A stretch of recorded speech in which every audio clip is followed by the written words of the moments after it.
Ha ha ha ha. All right, there you go, Nick.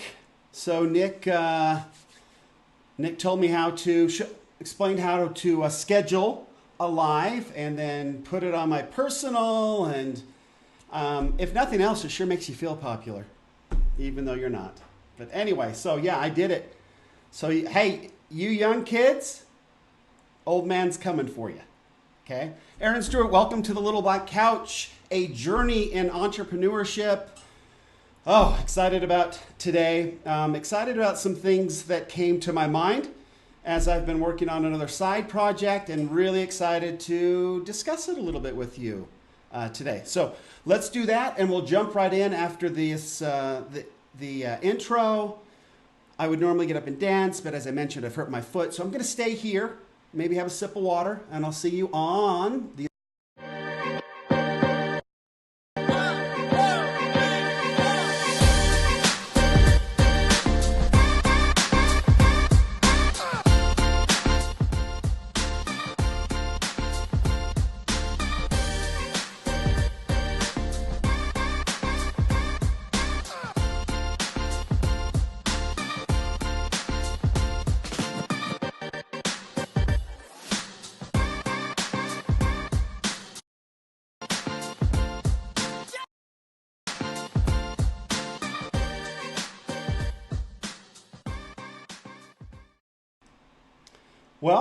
welcome back. I was getting into it here from my seat, but thank you for joining me today on this live, this very special episode of Blossom. No, so we are going to talk a little bit about ideas as entrepreneurs, and it's a cool topic, especially with how things have been going on in my life lately. And I'll just kind of get into that. Before I do it, I've got to bring in the star of the show, Buddy. I'm coming. Jeez. So Buddy's here. He always kind of helps me introduce the idea. And this is ideas and thinking. I thought it was brilliant. So well done, Buddy. I usually just let him handle that. He takes care of that for me. And I think that fits so well with the topic of today's little discussion from the Little Black Couch. So Bud, thank you. Appreciate it. Okay, let's jump right into it. So this whole concept of ideas. This goes to, so I've been working on this little series. It's an 8-part series on the podcast for the Little Black Couch. Please subscribe. And it is on raising an entrepreneur. And it's been really cool to put together all these ideas that have been bouncing around in my head for some time, quite some time actually, and getting to a realization that had I not come up with this idea at a certain point in my life, I would not be prepared to discuss it in the manner in which I am today. So I'll give you a little background on this. Back about 10, 11 years ago, I was thinking about what I was doing. I wasn't totally happy in the stuff that I was involved in at that time. I was involved in some pretty entrepreneurial ventures and companies that I'd created, and they were going okay, but they weren't exactly that exciting, right? It'd kind of become a routine, and so I thought, okay, I've got some extra brain power now because the businesses are kind of chunking along and doing okay and covering the nut and everything's all right. And hi Janie, hi Nick, thanks for joining. So things were just going really well, and so I thought, okay, I've got some brain power and stuff. What can I do? Looking back on my research on entrepreneurship, I was a dad. I had kids that were 4, 8, and 10. You know, what can I do for them? And I came up with this concept, and I went out and bought a domain. And I'll bring that up right now so we can all take a look at it. So here is sort of the who is of my domain. You can see there that it's the domain name was Every Dad a CEO. And before anybody gets upset, I also purchased everymomaCEO.com at the same time. And the idea was I would go out and interview, and you can see here that I bought these. Let me see if this, oh no, it's right here. The created date was September 3rd, 2009. Okay, so full on about 10 years ago.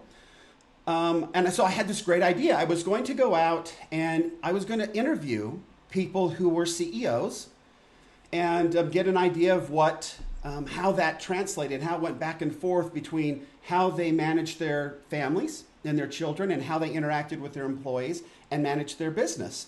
And what are the similarities and what are the differences? And I was going to go out, I've got a connection with Stephen Covey, and that was going to be cool. And so I was going to go out and try to sort of figure out, and people who worked with him and some others that worked with him. And I had like a good friend of ours had sold a business to Warren Buffett, and he was a CEO of a company. So I had all these people sort of lined out, and I was going to go talk to them about how, what was the similarities and what were the differences. Obviously, some of the thoughts that came from my mind at that time were from my own experiences, how I treat employees and interact with employees, and how I interact and with my children, how I motivate my employees versus how I motivate my children. And all of this sort of within the realm of trying to create something that where I could be more efficient as a CEO and more efficient as an entrepreneur and more efficient as a father. So that was kind of the idea behind it all. And it was a fun sort of project as I started to write it up and get going and things. But other stuff started going on. Life gets busy.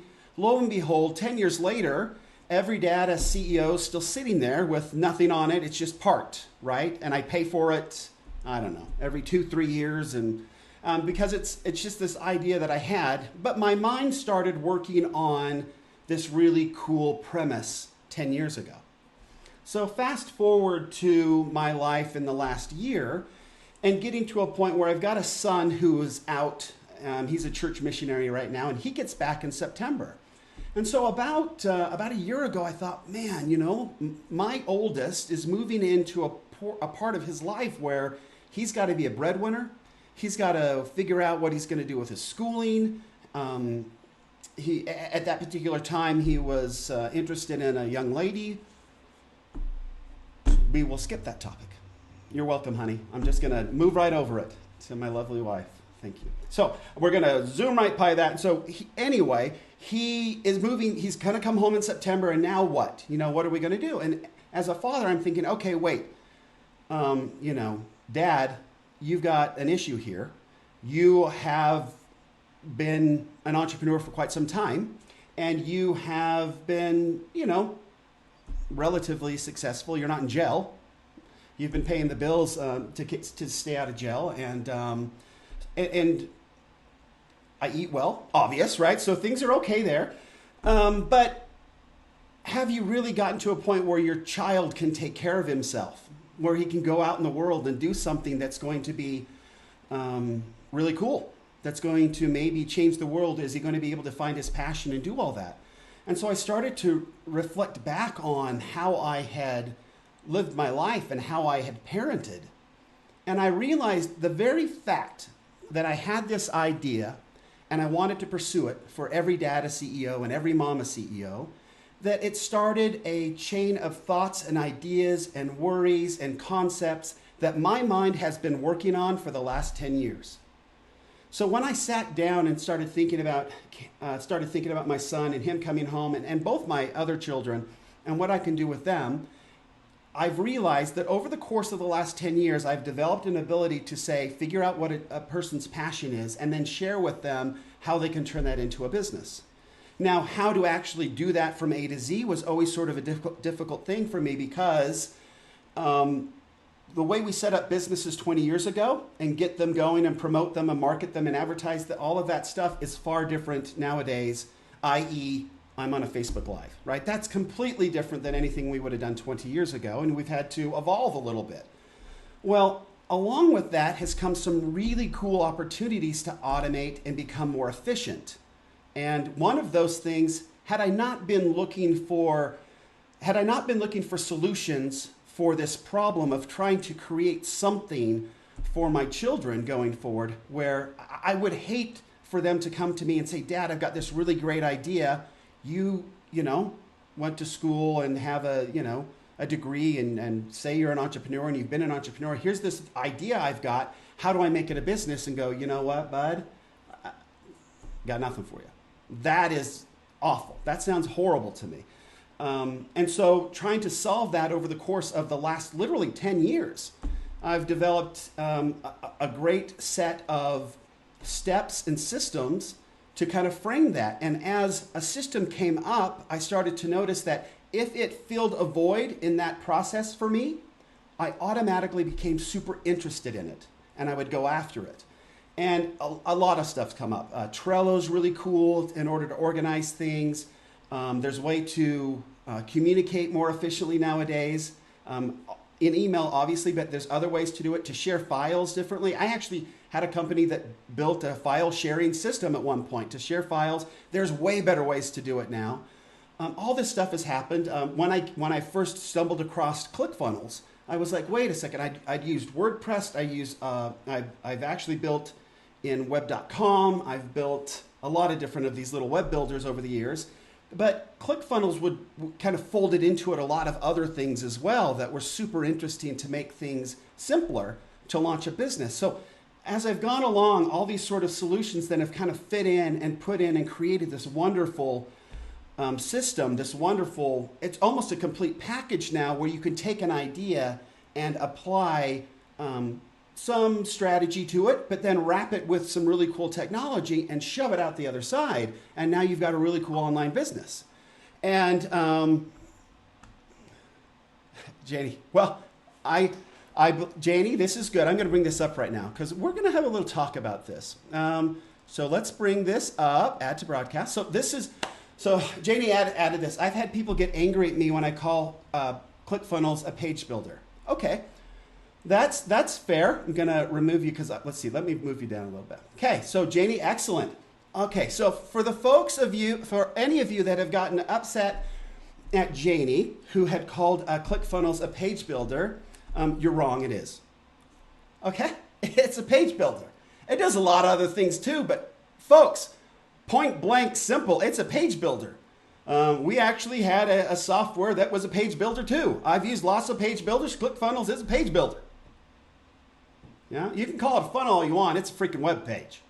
But it's a web page that leads somebody to a particular action. That's what makes it a funnel, but it's still a web page. Okay, so you can put lipstick on the pig all you want, but it's a page builder. Right? It's got a domain name. It's got a page. It has HTML code, like if you review the source. It is flat out, by definition, a page builder. You can't get away from that. So, Janie, send them to me. I'll let them, I'm happy to take them on. Yeah, I built my first website in 1997. So, it's a page builder, folks. Anyway, okay. So, it's so cool to now have all these systems kind of wrapped around and ready for. I know that when my son gets home in September, he loves to draw. And that's tricky too. How do you make a business out of somebody who loves to draw? And he's awesome. He does really, really cool stuff. Easy. Pretty simple deal. And that's what's sort of been the impetus behind this series. This 8-part series, Raising an Entrepreneur, is a spin-off of Every Dad and Every Dad. So somehow another Siri picked it up. Oh, because I said series, and it thought I said Siri. So anyway, Siri was trying to help me there.